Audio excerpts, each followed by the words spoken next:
Hi, it's Pete here from See Your Toes Again, and this is podcast number 39.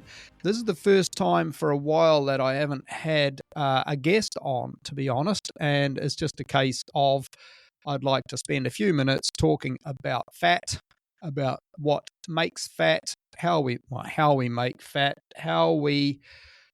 why we make fat, why we store fat, and how we can get rid of it. Because whereas it used to be a really wonderful product that saved our lives, now it's a really terrible product for a lot of people that is responsible indirectly for killing them. So I want to chat about all of that sort of stuff, and how we can change our lifestyles to make ourselves burn fat, because currently a lot of people will be putting fat on but won't be taking it off, and that's because of a whole metabolic method where the body is in fat creation mode, not fat burning mode. So let's get started. What is fat for a start? Yes, there are fat cells in your body. There's fat cells all over your body. I'm no expert in this. I'm not a scientist. But effectively, underneath your skin, you have all of your adipose tissue, which is your fat that's underneath the skin. You also have visceral fat that is around your organs, and that's not very nice. It's something that we really need to avoid. You can have fat on your liver, which is called, incidentally, fatty liver. Who would have thought that? And that's really bad for your liver. It used to be just something that alcoholics had. And then over the last few decades, though, more and more people have fatty liver who don't drink lots, and it's because of, it's actually because of sugars. We'll get onto that later too. So fat is a place for us to store excess energy. So let's go back several 100,000 years ago. People were, say, nomadic. They were wandering around. There'd be times when there was lots of food. There would be other times when there was no food. Our bodies needed to be able to store food when times were tough.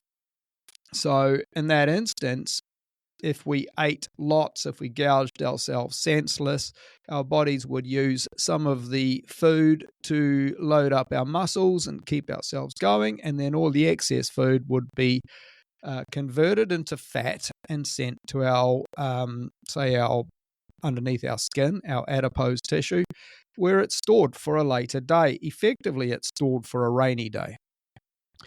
At certain times of the year, we could expect to have lots more food available, especially around summer and late summer, when, of course, there are lots more critters running around for us to eat. We might be able to pull down a decent-sized beast, like a nice big wild boar, which would be full of fat, as well as all the meat. And then, of course, there are all the berries and so on that ripened up in summertime, and our bodies were designed to eat lots of berries. Our bodies were actually designed to accommodate a certain sugar that's called fructose. I've written this in my book if anyone's interested. Effectively, the fructose gets into our bodies in sugar, plain table sugar. 50% of sugar is fructose and 50% is glucose. That makes up sucrose, which is sugar. So the fructose is designed in our bodies to change our bodies around so that we burn lots. No, sorry, I'm going to take that back. Fructose is designed in our bodies to get in there and convert the sugars into fat. So it's designed to create fat. In fact, it actually overrides our whole metabolic systems. There's little critters inside every cell of your body, or nearly every cell in your body, and there's millions and millions and millions of them called mitochondria. And fructose gets this mitochondria and it stops it from doing its daily task of producing energy for us, which keeps us going. And it changes that around so that instead of creating energy, it is creating fat, and then that fat is taken away to be stored. So midsummer, late summer, you've got lots of fruit on the vines, lots of berries, especially when I take my dog for a walk down in the woods. There are just raspberries and blackberries everywhere. All of the undergrowth And at the moment, what are we in? At the moment, it's July. They're all flowering and you've got little tiny fruits. So August, September, all of those blackberries and raspberries are going to have fruit on them galore. And apart from having to get through the thorns, they'll be bloody delicious. So you can imagine humans 50,000 years ago, 100,000 years ago, got all this free food that was just wandering around. If they're wandering around the woods in any open ground, they'll have all these blackberries and raspberries and other fruit like that, and they can help themselves to it. And they literally do. The fructose in those raspberries and blackberries also prevents humans from feeling full. This is why when you eat sugary foods, you can eat them and eat them and eat them and not feel full. You may feel slightly nauseous from eating too much. You may even feel sick, but you'll still eat more. And it's because the fructose overrides the hormones that make us feel full. It's designed for that. Our bodies have been designed for that, so that we could eat more and more berries at a time when we needed to chug down all that food, because all of those extra calories would be converted into fat via our mitochondria. So therefore, at a certain time of the year, late summer, we had all these berries available. We chugged them all down. We didn't get full. We could eat ourselves stupid.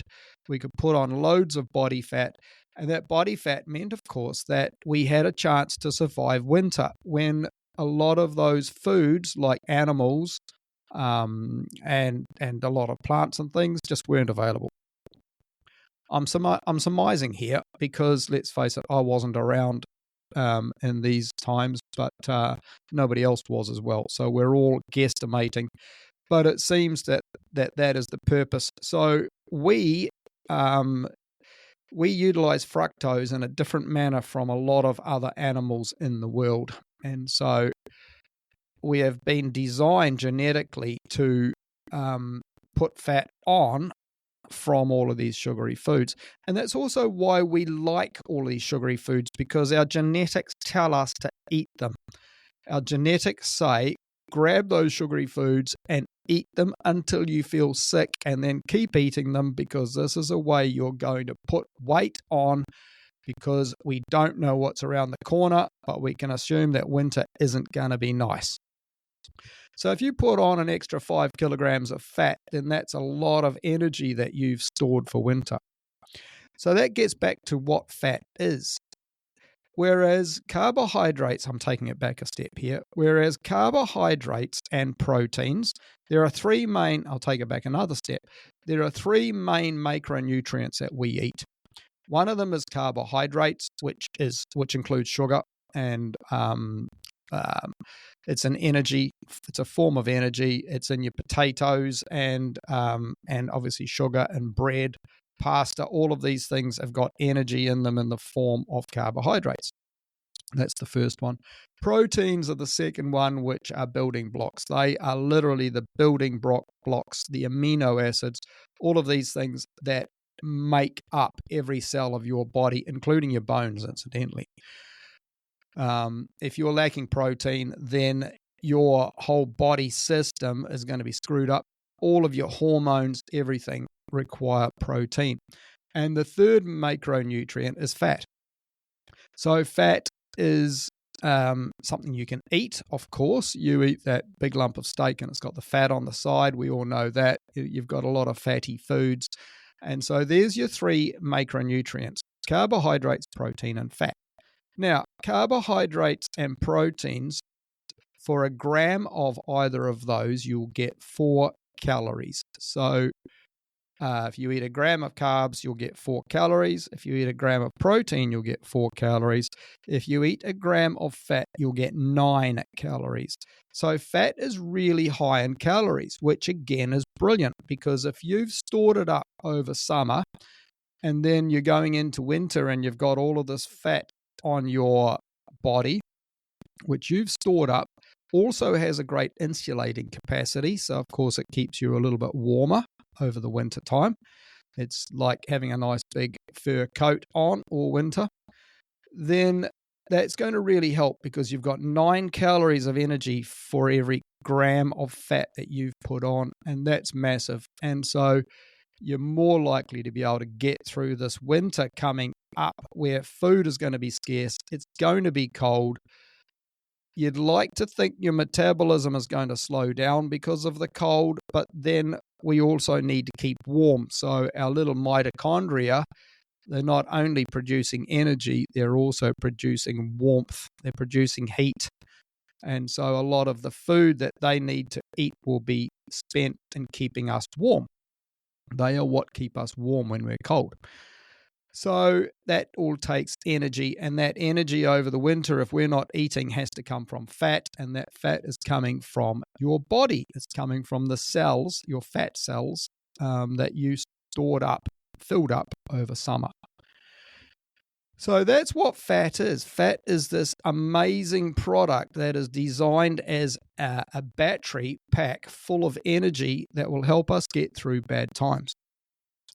Now, of course, the problem is these days that these bad times, these times when there isn't much food around, so you're having to use your body fat instead of food, then that fat is what keeps you alive. If you had no body fat, you ran out of food, then you're going to get bloody hungry very quickly.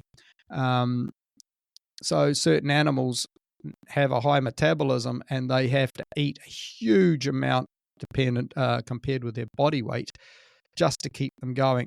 We as humans are lucky because we don't have to eat very much to keep ourselves going metabolically.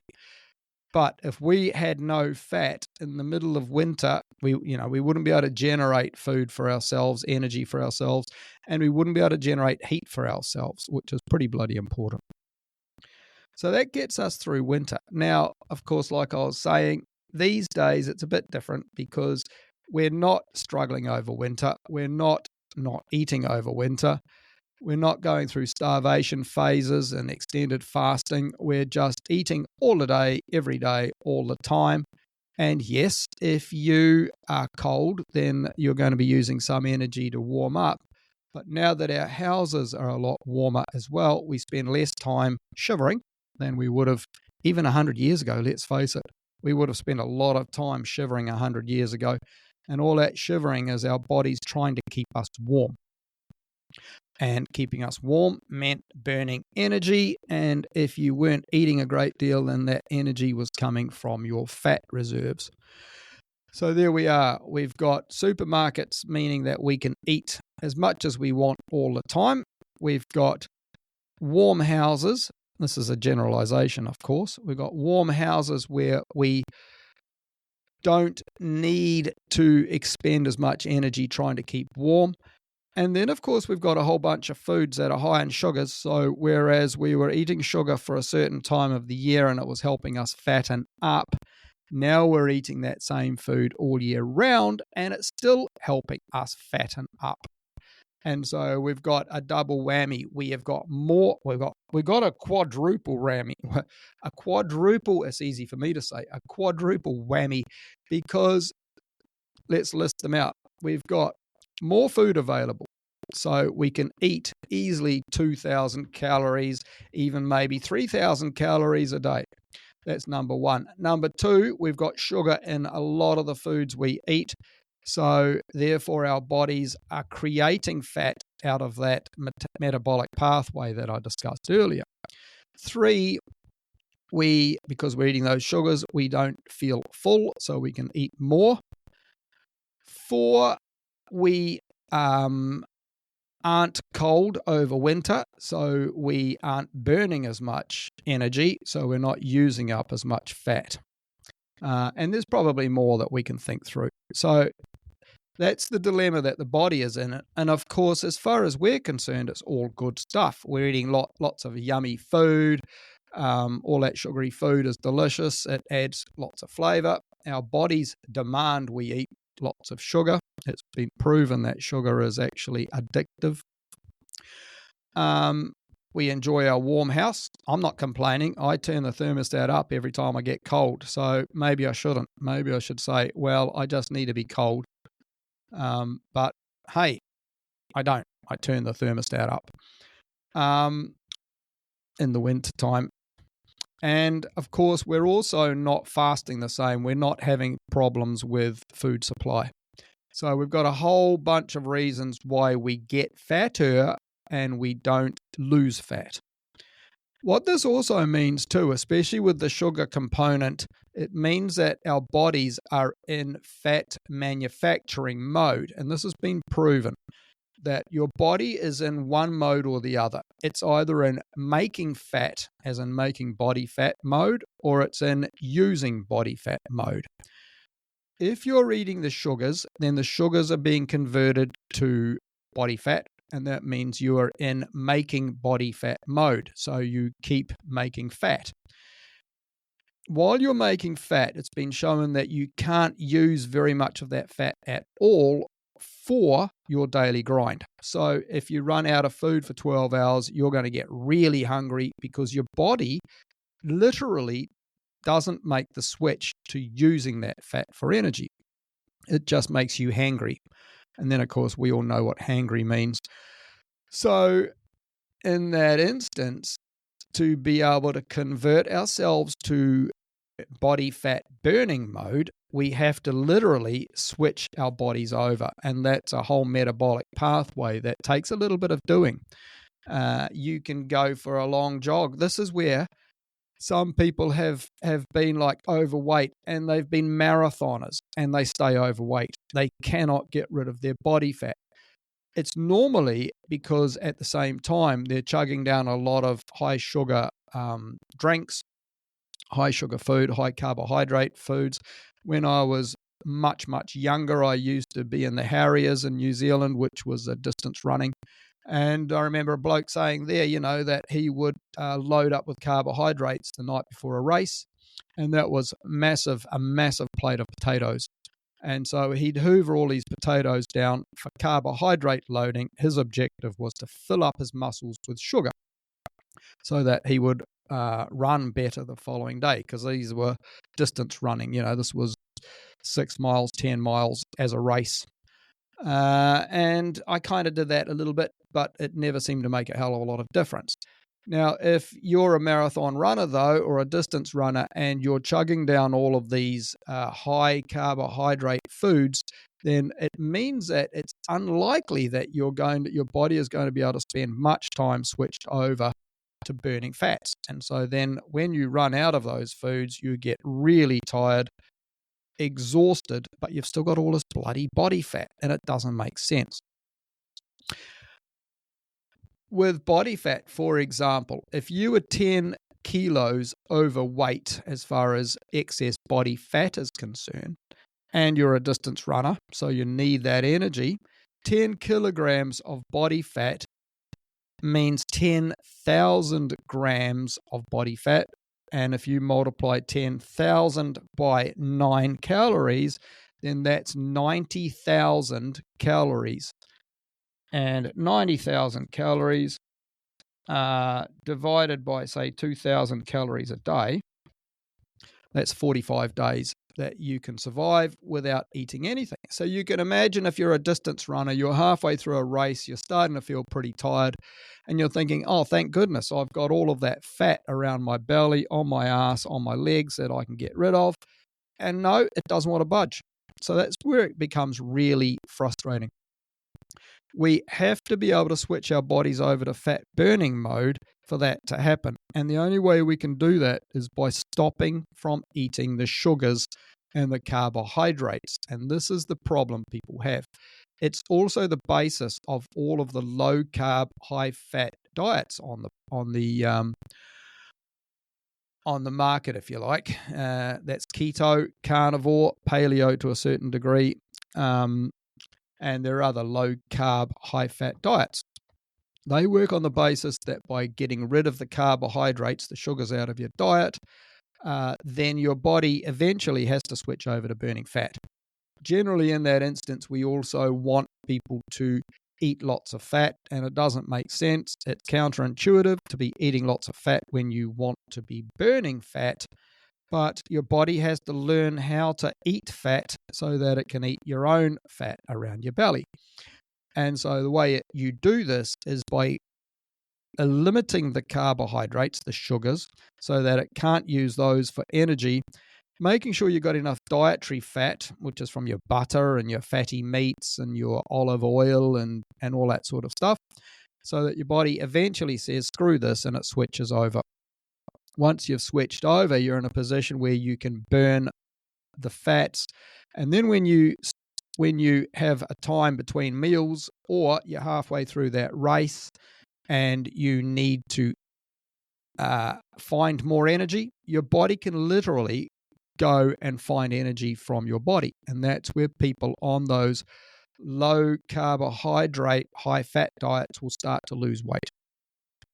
If people are sneaking extra carbohydrates or knocking down a Mars bar when they feel like it, or maybe just drinking that can of Coke because they feel like they feel a bit tired, then your body will stick to burning carbs and it won't switch over to burning fats. It will always burn carbohydrates or, incidentally, alcohol before it burns fat. That's really important, because if you have a few beers at night, then beer has got a few carbs in it, but it's also got alcohol in it, and so your body will stop burning fat while it burns the alcohol. And then when the alcohol's done, it's burnt all of that up for energy, then it'll switch to burning the carbohydrates in your bloodstream and your muscles, and eventually, when it's run out completely, it'll say, oh, for God's sake, and it'll start to burn the fat.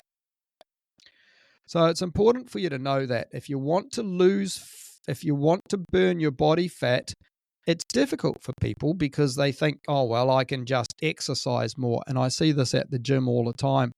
People who are clearly overweight, they're clearly trying to lose weight because they're on the treadmill and they're doing all these high energy, high calorie burning exercises, but they're not losing any weight. And this is because they are still in sugar burning, carbohydrate burning mode. They're not in fat burning mode. And the only way they're going to get into fat burning mode is by not eating any more carbs, not eating sugars, not eating toast and bread and pasta and rice and potatoes and cakes and biscuits, obviously. All these people are on a health diet, like they're eating lots of quinoa and all that sort of stuff. All of that is a carbohydrate. Rice. You can eat whole grain rice, but it's still rice. You can eat brown bread or